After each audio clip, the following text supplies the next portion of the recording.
Hi everybody, I'm Athena Padilla, owner of NoFrizz10 DIY products and recipes. And as you know, this is my famous Essential Slip Priming Gel. Something for everyone, no matter what your hair type is. It's nice and clear, lightweight, oil-free. The only ingredients are water, preservative, and Guar Gum powder. I love being able to wear my natural curls. They're not weighed down. There's still plenty of definition and softness, and shine is just really wonderful. So you can also add your own scent to this, as it is just very plain. Now here, let me talk about this chart. You may have seen this on my Facebook pages or possibly even in the community tab here on my YouTube channel. This recipe works, but I'm going to show you another way to make it just a little bit easier for you, so keep watching.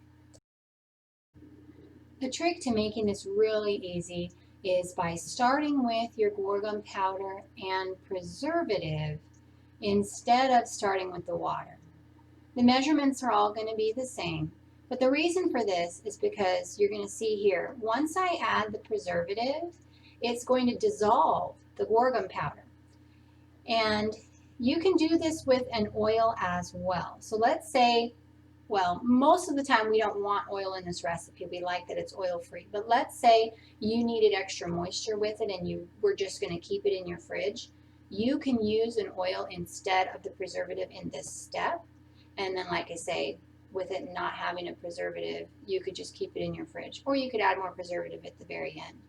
But look at this. We've got same parts Guar Gum powder to, same parts preservative. And it just dissolves it almost like a oobleck, kind of a gooey paste, all right? And then we're going to add the water.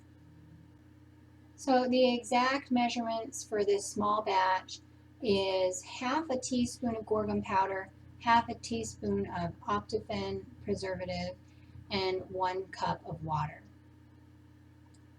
The ratio of the preservative to the water is pretty easy to remember. What I always do is for every 1 cup of water, I do half a teaspoon of preservative.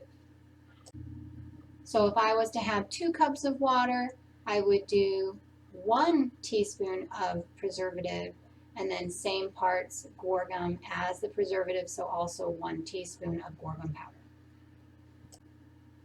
As you can see here, it's not quite enough to just stir it or swirl this. You're going to need to get a stick blender to really make this nice and smooth. So in this video, I'm using a KitchenAid stick blender, but in the description box and in the comments below, you'll see that I have a option for you to use another variety of stick blender on my Amazon storefront. So you'll want to check that out in case you're going to be making this yourself. It really doesn't take that much blending. It goes pretty quickly. Just keep going until you think it looks really smooth. Make sure you've checked all the edges and the little grooves of your container so that you've gotten everything all mixed. Up and down a few times, swirl around. And as you can see, it's really having a lot of air get infused into this, which later the air bubbles will all come out and it will be much more clear. Of course, keep a good hold on your container, otherwise it might go spinning around. You can see it trying to move on me there. Now let me show you the consistency of this. It has kind of a slow drip, not too fast. We don't want it to be runny, obviously. If you feel like the drips are coming off of your mixer faster than they are on mine, if it looks runny to you, then you can add a little bit more Guar Gum powder. I would just get a pinch of it and kind of sprinkle it on the top, and then of course do another mixing. That's the way measurements go when you're using a powder, something that's so light you can't really weigh it unless you're doing a very large batch. So you just kind of, play that by ear. All right, so I am going to run this through a strainer just to be sure all the lumps are out. There'll be virtually no lumps, but I do this to make sure that I get a really fine product. This step is so quick and easy. It just runs right through the wire sieve. Do make sure that you have a wire sieve that has small holes. I really like this kind with the handle that comes off onto one side. It is definitely my favorite. And be sure to scrape all the sides of your container with a spatula really well. You'll get a couple more ounces out of there, believe it or not, if you scrape that well. I don't generally, mess around with the wire sieve at this point. I usually scrape a little, but I try not to go too much just so that I don't accidentally get any lumps back in there. This is looking really good, just slightly gelatinous, and just looks great. So the only step remaining is to see if you can put this in a container that's going to have either ample space for the amount of air bubbles that are currently in it, or to just cover that with saran wrap and then let it sit overnight. Probably at least 12 hours, and then you're going to notice most of those air bubbles are going to come out. Here's a finished version. The only reason it looks sort of yellowish and opaque is because of the light. This takes on the color of anything around it. If I was to put it next to like a white piece of paper, a white wall, and have a lot of light shining through it, it would be totally clear. In fact, you can see here in my hand, it really is a very nice clear gel. Lots of great slip, great for making those curls clump. But if you have straight hair, I suggest using this too, because it is going to reduce any frizz that you have and add a lot of shine and softness to your hair.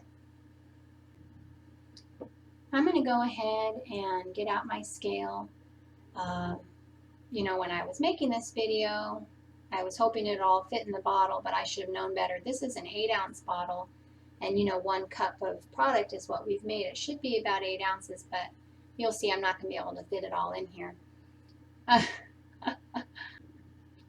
If you don't want to wait, if you're an anxious person like me, you can just save that extra amount in the bowl and put it in a Ziploc bag or a little Tupperware or something and carry it with you to go and have your shower right now. Yeah, and then why not? That way you won't have to wait and refill it on another day and everything. So anyway, you can see how it compares. Right now there's all these air bubbles, but they're going to come out.